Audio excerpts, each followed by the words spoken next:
A 9-year-old boy watches his entire clan abandon him to die on the Mongolian steppe. His father was just poisoned. His family has nothing. Without protection, they won't survive the winter. 40 years later, that same boy crosses the desert with 100,000 Mongolian warriors, hunting a man who dared to insult him. His name is Genghis Khan. But how does an abandoned child become history's most feared conqueror? It starts the moment he's born, holding a blood clot in his fist. The Mongol steppe in the 12th century doesn't forgive weakness. Tribes raid each other constantly for horses, women and fertile land. In 1162, Temüjin's born clutching a blood clot in his fist. The shamans say this is a sign he'll be a warrior. His father Yesugei is a minor chieftain of the Borjigin tribe. He's respected, but not powerful. When Temüjin is 9, his father rides to arrange his son's marriage. But on the way back, the Tatars recognize him and offer him food. Yesugei knows it's probably poisoned, but unable to refuse without showing fear, he accepts.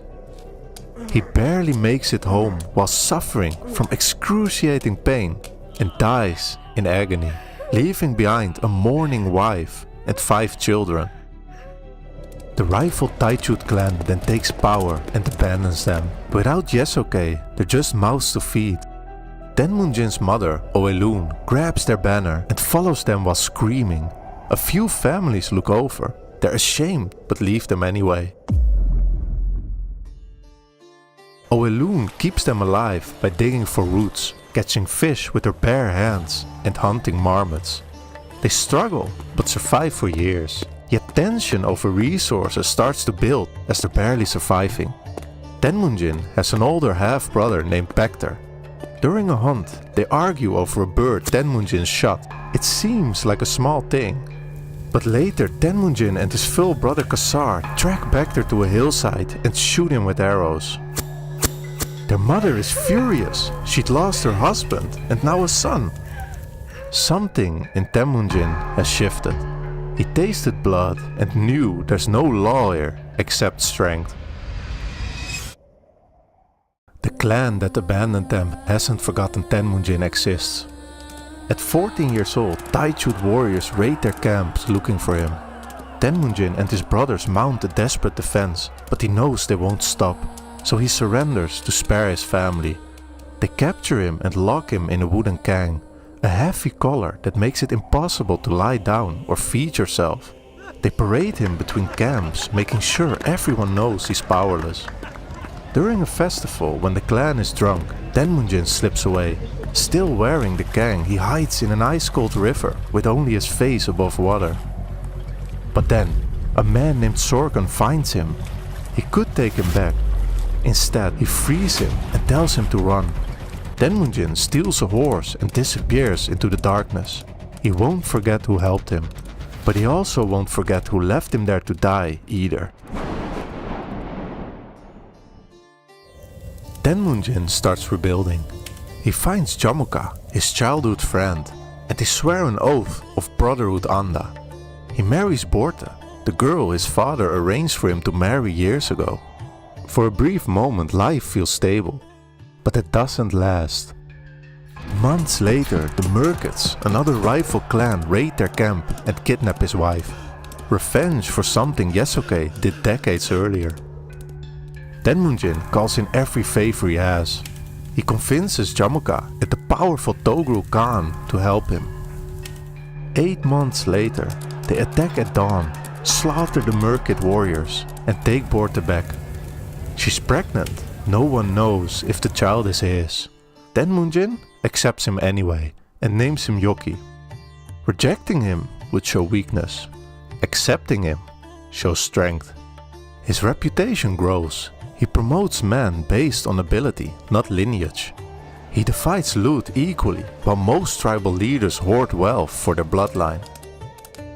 Years later, he tracks down Sorkan, the man who broke his gang and saved his life.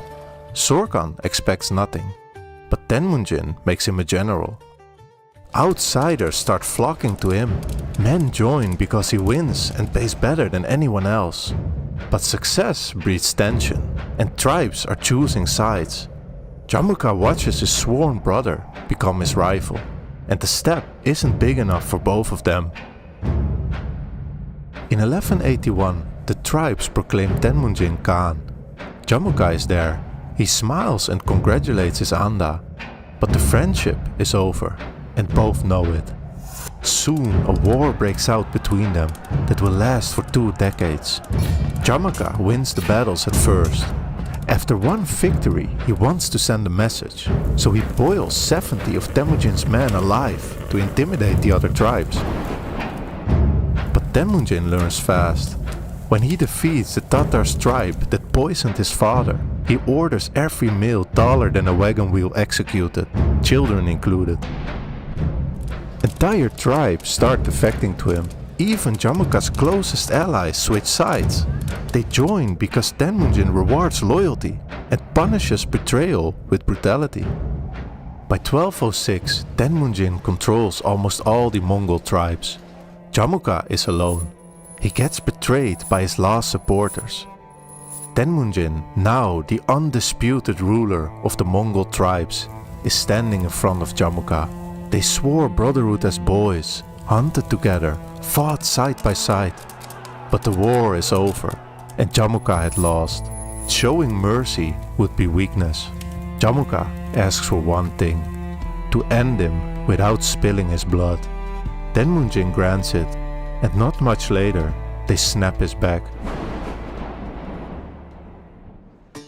The tribes gather at the Onon River, where they proclaim Temüjin Genghis Khan, the universal ruler of all Khans. He's 44 years old and unified the Mongol plateau for the first time in history, creating a single disciplined war machine of 100,000 mounted warriors who've spent 25 years on the battlefield. But an army that size needs to feed itself, so Genghis Khan starts looking beyond the plateau. To the south lies the Jin Dynasty, one of the richest empires on earth. To the west, the Silk Road cities overflow with gold. The Mongols are about to share their brutality with the rest of the world. Genghis Khan is different than the warlords before him. He creates the Yassa, a law that applies to everyone, including him. Theft, adultery, lying, all have fixed punishments, with no exceptions for nobles. He organizes his army in units of 10, 100, 1,000 and 10,000 men. Promotions go to the capable, not the well-born. He establishes a network of spies and scouts that feeds him intelligence from hundreds of miles away. He enforces absolute religious freedom under Mongol rule. But this isn't kindness, it's strategy. Why make enemies over gods when you can tax everyone equally? In 1211 he turns to China. The Mongols are cavalry specialists with no experience in siege warfare, so they recruit Chinese engineers, build siege weapons and adapt. When a city surrenders, he's pragmatic about it. When they resist, he makes examples out of them. In northern China, the city of Songdu refuses to surrender.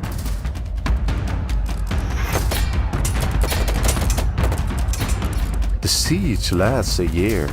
When it falls in 1215, the Mongols spent a month looting, killing and destroying.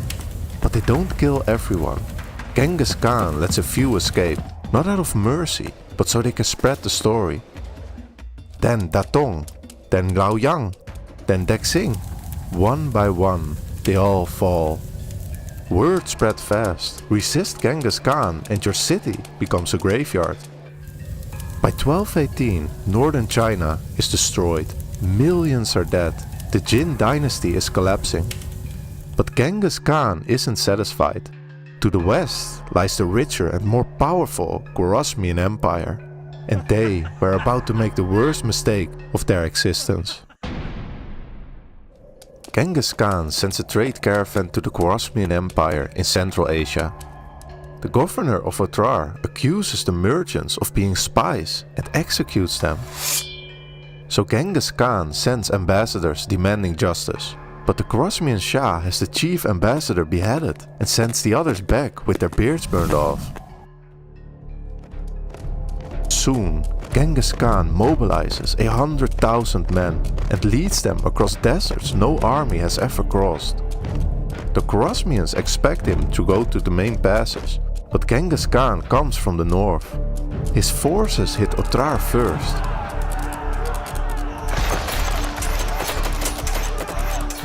The siege lasts 5 months, and when the city falls, they execute the governor. Then they move to Bukhara, one of the greatest cities in the Islamic world. When they surrender, Genghis Khan addresses the population and tells them their sultan has committed crimes and they are being punished for following him. His men systematically loot the city and take everything valuable. They round up craftsmen to be enslaved, force young men into the army as cannon fodder, while the women are taken captive and enslaved. Anything that's left was burned. Samarkand falls within days. Then Gurganj, the capital. They even destroyed the region's irrigation systems, turning the surrounding farmland into a desert.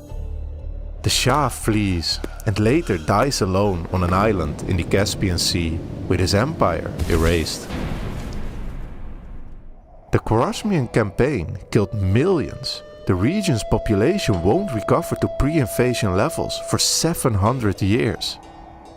Genghis Khan is now in his 60s. After decades of conquest, you'd think he'd stop and enjoy what he's built.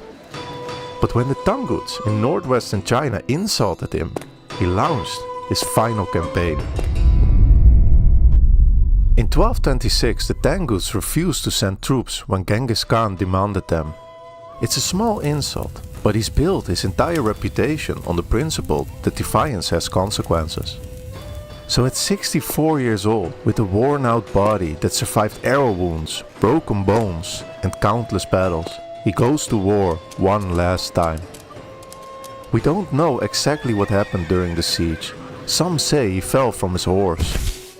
Others say the fever took him. The sources don't agree. But what they do agree on is this. As he's dying inside a field tent, he orders to keep his death secret until the city surrenders, and then take revenge and kill them all. His commanders obey. When the Tanguts open their gates expecting mercy, the Mongols slaughter the entire population. They then take his body back to Mongolia. The funeral procession kills everyone they pass, as they might reveal the route. They bury him in an unmarked grave somewhere in the Cangue mountains. To this day, no one has found his tomb. His sons and grandsons keep expanding his legacy. Korea, Hungary, Siberia, and Southeast Asia. The Mongol Empire becomes the largest contiguous empire on land in history. Hulagu Khan destroys Baghdad in 1258, ending the Islamic Golden Age. Kublai Khan conquers the rest of China and founds the Yuan dynasty. By the time the killing stops, an estimated 20 to 40 million people are dead, roughly 10% of the world's population at the time. The Mongols created trade routes, postal systems, religious tolerance. They broke aristocratic monopolies and connected East and West. But entire civilizations were erased. In Mongolia today, Genghis Khan is on the currency. There are statues, airports named after him, the founder of the nation. In Iran and Central Asia, the invasions remain one of history's greatest catastrophes. Both are true. Studies suggest so many people died that it affected CO2 levels in the atmosphere. Genetic evidence suggests 1 in 200 men alive today carry his DNA. Both claims are still debated. But what isn't debated is that the bloodline didn't spread through romance. It spread through systematic mistreatment of women in every territory they conquered. It was a weapon of war, and Genghis Khan wielded it deliberately. Was he a product of his time? Medieval warfare was brutal everywhere. But even by those standards, tens of millions dead is extreme. What do you think? Was Genghis Khan a traumatized boy who became a monster? And does it matter what systems and innovations survive if millions died to create them? This is the Makers of History.